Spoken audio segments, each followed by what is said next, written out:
Good evening, dear students. Let us begin a new lesson today.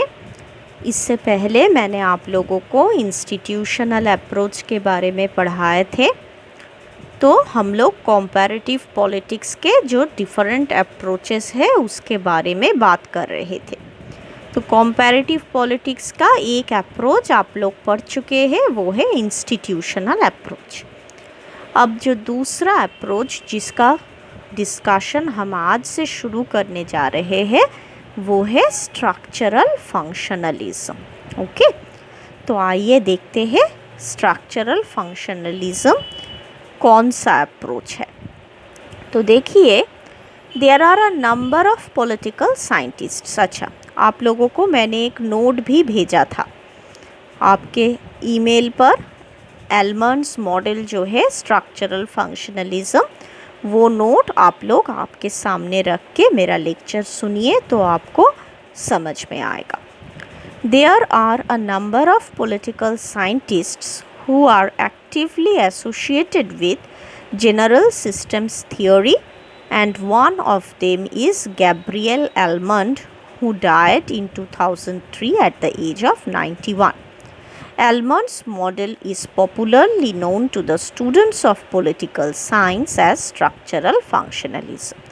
तो ये जो comparative politics का structural functional approach है, इस अप्रोच को डेवलप किया था जिस स्कॉलर ने, जिस थिंकर ने, उनका नाम है गैब्रियल एलमंड, जो 2003 में गुजर गए 91 ईयर्स की उम्र में। तो चलिए एलमंड्स जो मॉडल है स्ट्रक्चरल फंक्शनलिज्म, उसके बारे में जानकारी हासिल करते हैं। तो इस मॉडल को स्ट्रक्चरल फंक्शनलिज्म क्यों कहा जाता है? Because almond has explained his views keeping these structures of political system in mind.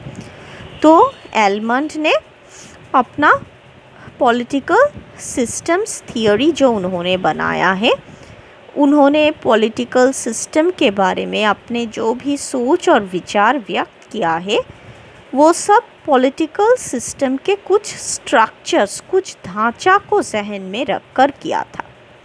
He has in fact stressed that, stressed मतलब एम्फसाइज किया था, जोर डाला था। कौन कौन से विषय पर उन्होंने जोर डाला था? That every political system has some structures and these structures perform certain functions meant for it.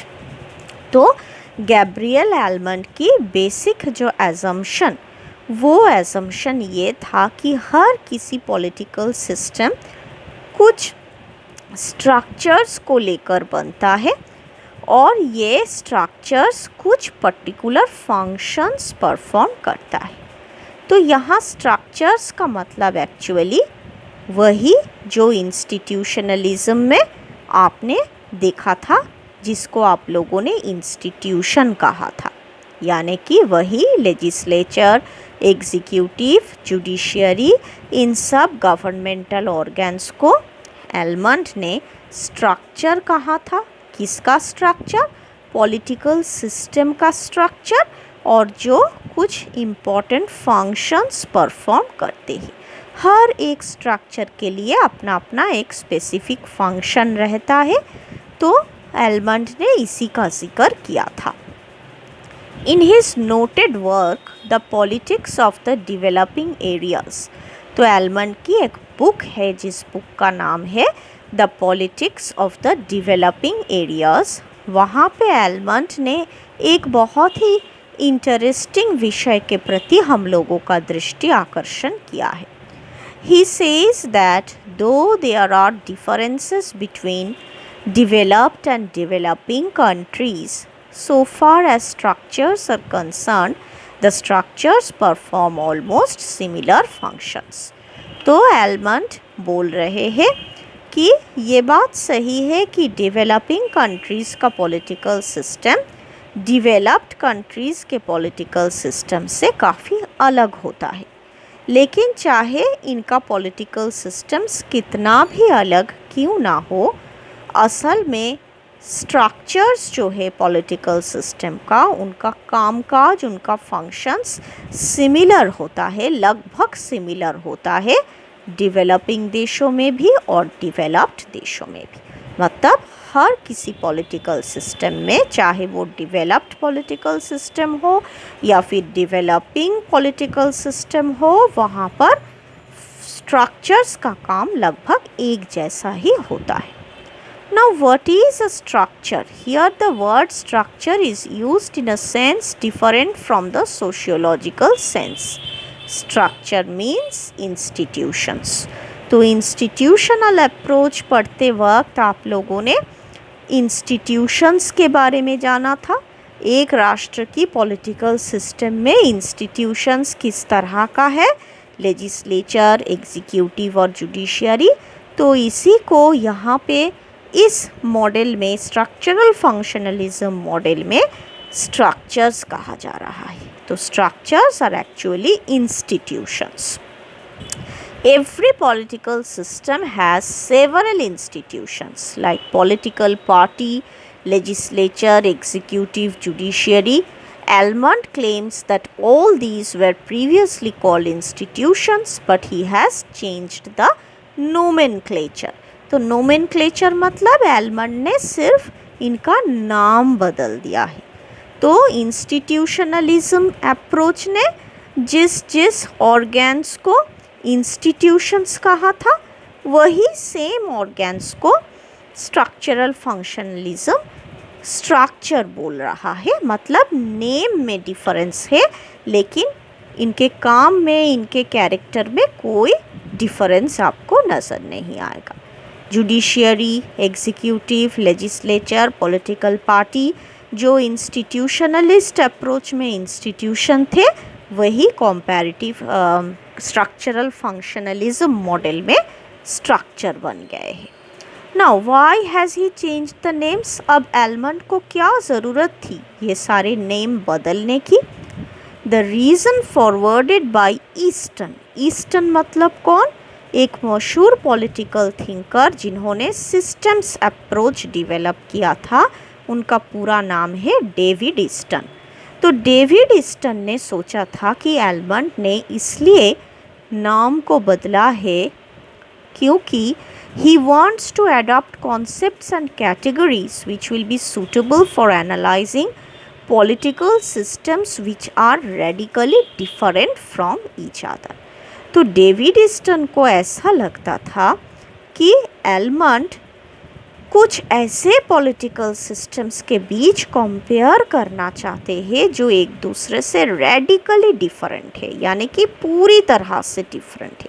जैसे ऑथोरिटेरियन सिस्टम के साथ अगर आप डेमोक्रेटिक सिस्टम को कंपेयर कर रहे हैं, अगर टोटलिटेरियन डिक्टेटोरियल गवर्नमेंट के साथ आप डेमोक्रेटिक गवर्नमेंट को कंपेयर कर रहे हैं, तो एकदम पूरी तरह से डिफरेंट पॉलिटिकल सिस्टम्स के बीच कंपेयर करने के लिए और इन ऐसे डिफरेंट, ऐसे रेडिकली डिफरेंट पॉलिटिकल सिस्टम की फंक्शंस को एनालाइज करने के लिए ही एलमंड ने इन सब इंस्टीट्यूशंस को स्ट्रक्चर्स कहा था। So he wants to adopt such terms as will enable him to analyze and compare all the political systems. तो डेवलपिंग हो या डेवलप्ड, अंडर डेवलप्ड हो या वेरी डेवलप्ड, डेमोक्रेटिक हो या डिक्टेटोरियल, हर किसी पॉलिटिकल सिस्टम को एनालाइज करने में सुविधा हो, ऐसा टर्म्स ही एलमंड ने सिलेक्ट किया था और उनको इंस्टीट्यूशन की जगह स्ट्रक्चर्स ज़्यादा पसंद आया। His innovative terms do not end with the structure. He uses political system instead of state. तो एलमंड ने जैसे इंस्टीट्यूशन का नाम बदलकर स्ट्रक्चर रख दिया था, ठीक उसी तरह उन्होंने स्टेट का नाम बदलकर पॉलिटिकल सिस्टम रख दिया था। तो उनका यूनिट ऑफ एनालिसिस क्या था? स्टेट नहीं, उनका यूनिट ऑफ एनालिसिस था not the state but the political system. तो But political system includes many other ideas besides legality. Almond further says that power is a legal term, and for that reason he cautiously avoids the use of the term state. तो almond को लग रहा था कि अगर वो state को इस्तेमाल करेंगे अपने एनालिसिस की यूनिट के हिसाब से तो बहुत कुछ मिस हो जाएगा, क्योंकि स्टेट मतलब हमेशा कुछ legal concept. State means all the things are very very legal, जो हमेशा लॉ सेंट्रिक या लॉ के मुताबिक होता है. लेकिन अगर स्टेट की जगह पॉलिटिकल सिस्टम इस शब्द को वो इस्तेमाल करेंगे तो लीगल नहीं, ऐसे बहुत सारी चीज़ें भी पॉलिटिकल सिस्टम के दायरे में आएगा जिसको एनालाइज करने में आसानी होगी.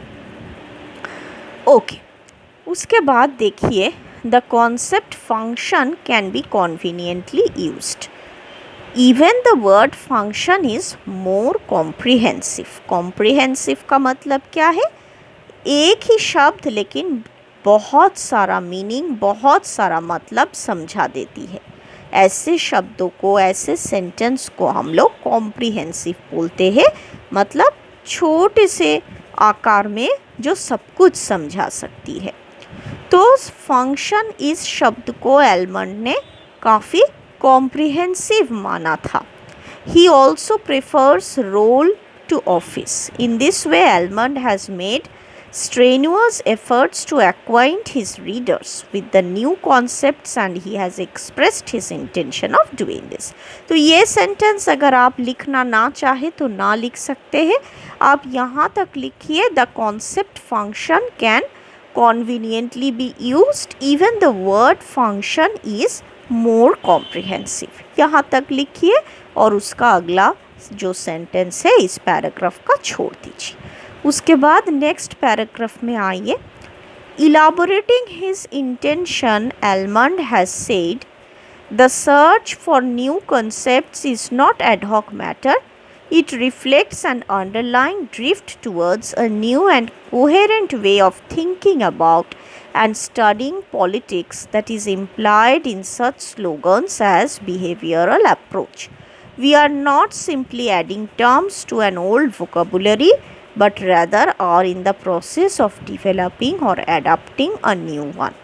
तो एलमंड को लग रहा था कि हम स्ट्रक्चर, फंक्शंस ऐसे शब्दों को जोड़कर कुछ नया थ्योरी, कुछ नया अप्रोच कंपैरेटिव पॉलिटिक्स और गवर्नमेंट नाम की इस स्टडी में जोड़ने की कोशिश कर रहे हैं.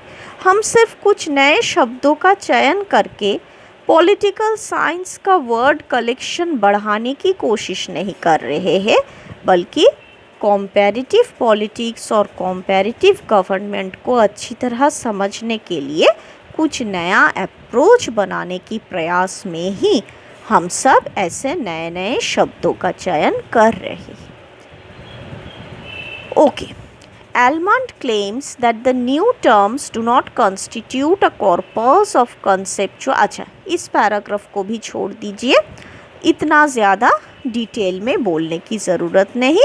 आप सिर्फ यही जान लीजिए कि एलमंड ने इन सब शब्दों का, इन सब कॉन्सेप्ट्स का प्रयोग किया था क्योंकि वो कॉम्पैरेटिव पॉलिटिक्स और गवर्नमेंट में एक नया अप्रोच जोड़ना चाहते थे.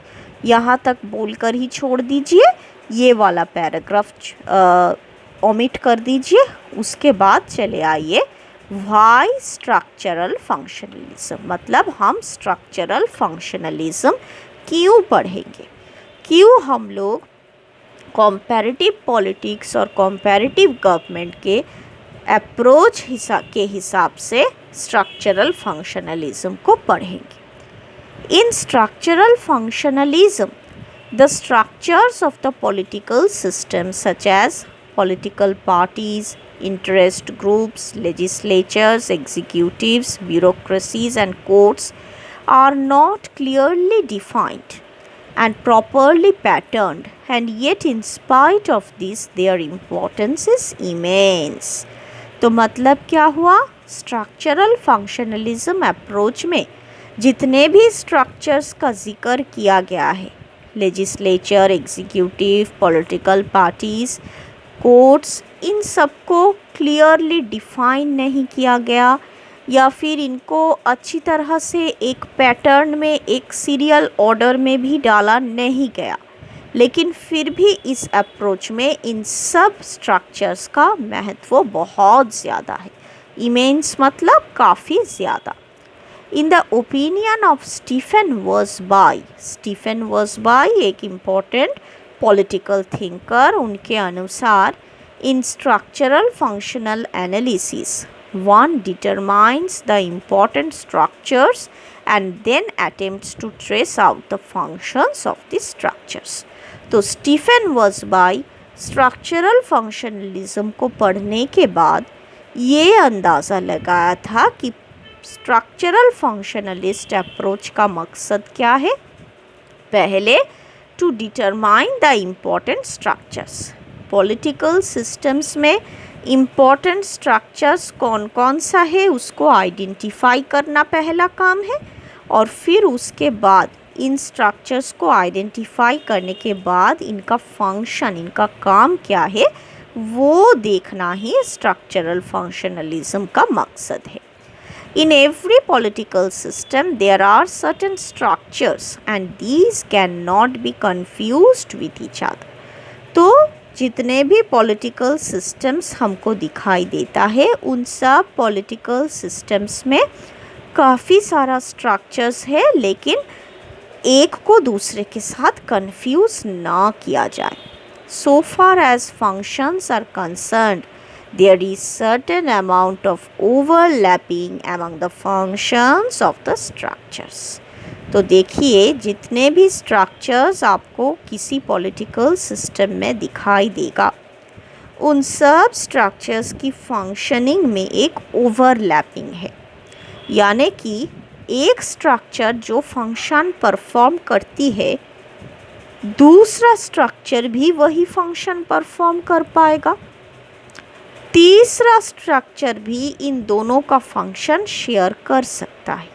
आपको एक सिंपल सा एग्जाम्पल हम देंगे जिससे आपको सब क्लियरली समझ में आ जाएगा कैसे एक स्ट्रक्चर का फंक्शन दूसरे स्ट्रक्चर के फंक्शन के साथ ओवरलैप करता है। इसका एग्जाम्पल हम आपको इंडियन पॉलिटिकल सिस्टम से ही दे सकते हैं। तो इंडिया का पॉलिटिकल सिस्टम कैसा है, या फिर इंडिया को छोड़िए आप ब्रिटेन की पॉलिटिकल सिस्टम को भी देख सकते हैं।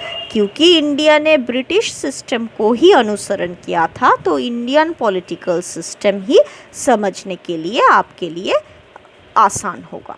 तो इंडिया में लेजिस्लेचर कौन है? पार्लियामेंट, जिसके दो कक्षा है, राज्यसभा और लोकसभा, जो आप पिछले सेमेस्टर में पढ़ चुके हैं, है ना। तो इस पार्लियामेंट का काम क्या है? कानून बनाना, टू मेक लॉज। और एग्जीक्यूटिव कौन है? जिसको आप सब कैबिनेट बोलते हैं, यानी प्रधानमंत्री, प्राइम मिनिस्टर और उनके काउंसिल ऑफ मिनिस्टर्स, ये है एग्जीक्यूटिव बॉडी। तो एग्जीक्यूटिव का काम क्या है कि लेजिस्लेचर ने जिस लॉ को बनाया उस लॉ को इम्प्लीमेंट करना, यानी कि एग्जीक्यूट करना, है ना। लेकिन कभी कभी प्राइम मिनिस्टर और उनके काउंसिल ऑफ मिनिस्टर्स भी लॉ मेकिंग एक्ट में हिस्सा लेते हैं। अक्सर देखा जाता है कि जब लेजिस्लेचर में किसी भी ड्राफ्ट लॉ को पेश किया जा रहा है तो कैबिनेट की कोई मंत्री, काउंसिल ऑफ मिनिस्टर की कोई मिनिस्टर उस लॉ को पेश कर रहे हैं। तो ज़रूरी नहीं कि हमेशा राज्यसभा या लोकसभा का ही कोई मेंबर लॉ पास करे। लॉ को पेश करने के लिए और उसे पास करने के लिए अक्सर कैबिनेट के मंत्रियां भी एक इम्पॉर्टेंट भूमिका निभाती है। तो इसका क्या मतलब हुआ? लेजिस्लेचर का जो फंक्शन है लॉ मेकिंग, उसके साथ एग्जीक्यूटिव का फंक्शन ओवरलैप हो गया। दोनों ही, लेजिस्लेचर भी और एग्जीक्यूटिव भी लॉ मेकिंग फंक्शन में हिस्सा ले लिया। ठीक उसी तरह जुडिशियरी भी कभी कभी लॉ मेकिंग का काम कर लेता है। कैसे? मान लीजिए विचार व्यवस्था में, अदालत में, सुप्रीम कोर्ट में एक केस लॉन्च किया गया है और उस केस पर कार्रवाई चल रही है, सुनानी चल रही है। तो सुप्रीम कोर्ट जब इस केस पर अपना कार्रवाई ख़त्म करके अपना राय, अपना जजमेंट देगा, तो अगर किसी जज ने, चीफ जस्टिस ने एक ऐसा राय दे दिया कि वो अगले दिनों के लिए एक लॉ बन गया, तो इसका मतलब जुडिशियरी ने भी लेजिस्लेचर जैसा लॉ मेकिंग की काम को कर लिया। तो मतलब लॉ मेकिंग एक्सक्लूसिवली सिर्फ और सिर्फ लेजिस्लेचर यानी पार्लियामेंट का ही काम नहीं, वो एग्जीक्यूटिव यानी कैबिनेट और जुडिशियरी यानी विचार व्यवस्था की काम भी बन गई। तो ऐसे ही एक ही फंक्शन जो बहुत सारे स्ट्रक्चर्स एक साथ कर सकते हैं, तो इसी को कहा जाता है ओवरलैपिंग ऑफ फंक्शंस, जो हमेशा ही आज के दिनों के पॉलिटिकल स्ट्रक्चर्स में आपको नज़र आएगा। This is a very common picture of every political system. हर किसी पॉलिटिकल सिस्टम की ये एक कॉमन पिक्चर है जहाँ पे आपको डिफरेंट स्ट्रक्चर्स के बीच फंक्शंस में एक ओवरलैपिंग नज़र आएगा। The structural functionalism enables us to have a clear conception about the role of the various structures। तो स्ट्रक्चरल फंक्शनलिज्म एक पॉलिटिकल सिस्टम के डिफरेंट स्ट्रक्चर्स का रोल, उनका भूमिका क्या है, इस बारे में हमको अच्छी तरह से समझाता है। This is essential for to purposes. अच्छा, इसको काट दीजिए, इस लाइन का कोई मतलब नहीं। वेरियस स्ट्रक्चर्स यहाँ तक बोल के छोड़ दीजिए। उसके बाद चले आइए origin of structural functionalism. Origin मतलब स्ट्रक्चरल फंक्शनलिज्म, ये जो अप्रोच है इसका ओरिजिन, इसका पैदाइश कैसे हुआ। Davies and Lewis in their noted work writes, structural functional analysis can be said to have originated in the biological and mechanical sciences। तो ये जो स्ट्रक्चरल फंक्शनलिज्म अप्रोच है, इसकी ओरिजिन, इसकी पैदाइश कहाँ पे हुई है? In the biological and mechanical sciences. Within the social sciences, it was first used in anthropology and was later developed and refined as a mode of sociological analysis, predominantly by Talcott persons. For clarity and smoothness of thought and analysis, we want to make a very brief survey of the origin। तो देखिए, structural functionalism actually पहले natural science में उपयोग हुआ था। Natural science मतलब biological और mechanical engineering science में इसका प्रयोग हुआ। उसके बाद सोशल साइंस में इसका प्रयोग हुआ था एंथ्रोपोलॉजी नाम की सब्जेक्ट में। एंथ्रोपोलॉजी क्या है? जो ह्यूमन बीइंग्स और उनकी सोसाइटी के बारे में हमको जानकारी देती है। तो एंथ्रोपोलॉजी में इसका उपयोग हुआ था और फिर इसका उपयोग सोशियोलॉजी में किया था एक व्यक्ति ने जिसका नाम है टैलकॉट पर्सन्स, और उसके बाद ये पॉलिटिकल साइंस में आया। एमिली डुर्खेम एक बहुत ही मशहूर सोशियोलॉजिस्ट, सोशियोलॉजिकल थिंकर। एमिली डुर्खेम, उनका जो पीरियड था वो भी ब्रैकेट में लिखा गया है, 1858 to 1917, is treated as an inheritor of a long French tradition of social thought। तो एमिली डुर्खेम फ्रेंच सोशियोलॉजिकल थॉट के एक मशहूर प्रवक्ता थे। डुर्खेम elaborately analyzed the basic structure of the society। तो एमिली डुर्खेम ने सोसाइटी का जो बेसिक स्ट्रक्चर है उसको बहुत अच्छी तरह से एनालाइज किया था, समझाया था।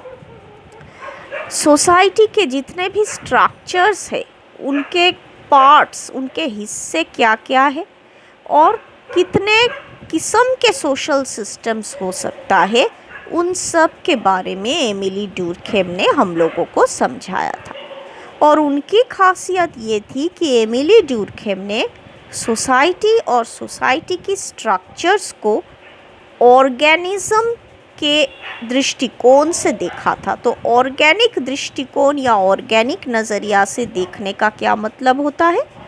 सोसाइटी को जब आप ह्यूमन बीइंग की तरह कल्पना करेंगे, जैसे ह्यूमन बीइंग का अपना एक शरीर होता है, उस शरीर में हर एक ऑर्गन एक दूसरे से जुड़ा रहता है, और अगर एक ऑर्गन फंक्शनिंग बंद कर दे तो दूसरा ऑर्गन्स भी अपना फंक्शन बंद कर देता है। ठीक उसी तरह सोसाइटी और उसके जितने भी स्ट्रक्चर्स है वो भी ह्यूमन बॉडी की तरह ही काम करता है।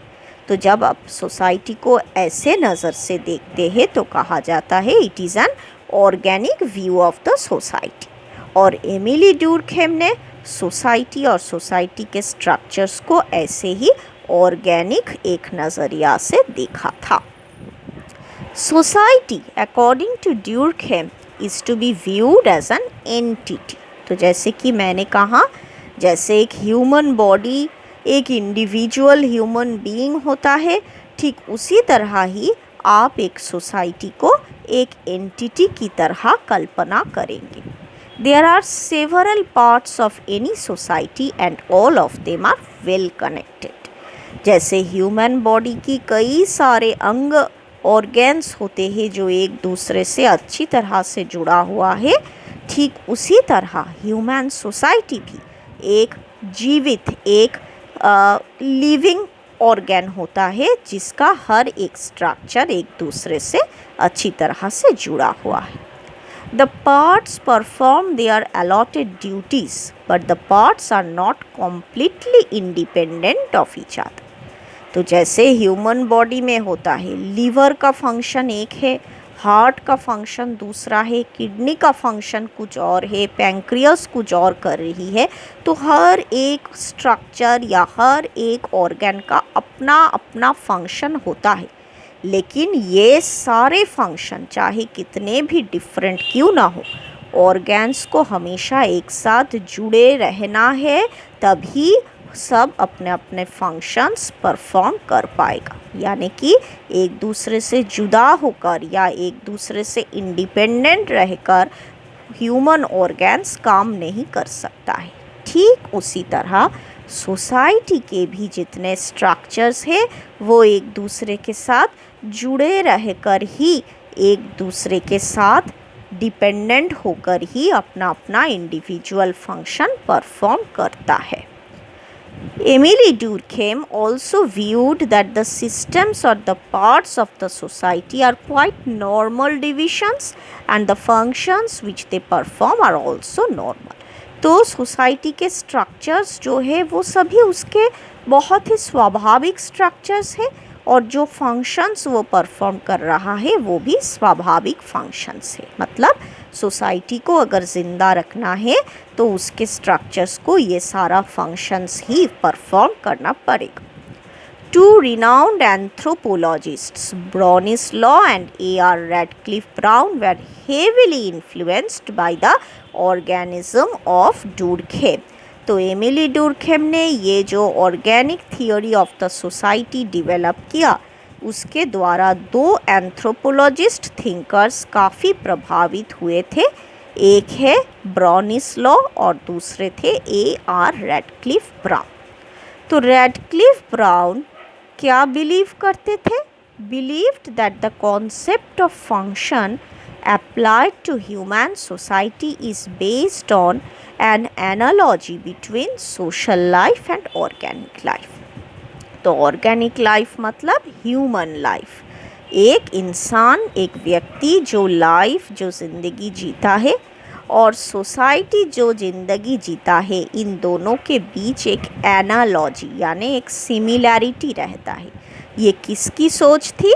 रैडक्लिफ ब्राउन की सोच थी कि ह्यूमन सोसाइटी और ह्यूमन बॉडी और सोसाइटी के बॉडी इन दोनों में काफ़ी सिमिलैरिटी है। ओके, तो this is our introductory lecture on structural functionalism.